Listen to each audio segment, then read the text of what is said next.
Ce 16 avril 2026 a vu la décoration à Bangui de 128 militaires, dont 7 femmes de l'unité tunisienne d'hélicoptères de combat. Une reconnaissance par la MINUSCA de leur engagement en faveur de la paix en RCA.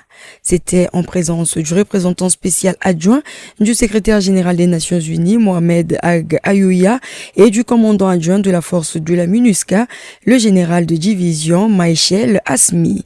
Déployé au sein de la mission en fin 2025, la 9e rotation de l'unité tunisienne d'hélicoptères de combat s'est illustrée par un engagement opérationnel remarquable. En l'espace de 6 mois, elle a accompli 284 missions totalisant 419 heures de vol, transporté 338 personnes ainsi que 30 tonnes de fret. Cette équipe de 128 personnes a montré un grand courage, un grand dévouement et a sacrifié leur temps et leur effort.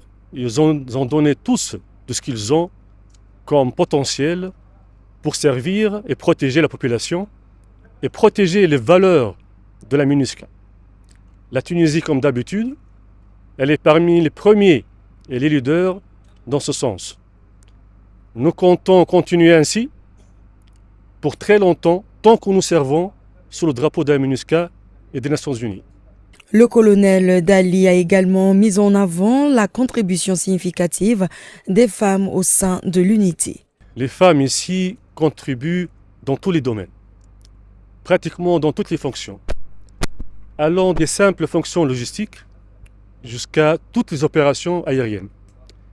Ils participent en tant que pilotes, ils participent en tant que techniciens de maintenance d'avion, ils participent en tant qu'agents logistiques et dans toute autre activité militaire au sein de ce camp et de cette unité. Bien sûr, toujours sous le drapeau des Nations Unies. Il convient de rappeler que les forces de défense tunisiennes participent aux opérations de maintien de paix des Nations Unies depuis 1960. À ce jour, près de 9000 casques bleus tunisiens ont été déployés dans différentes missions à travers le monde.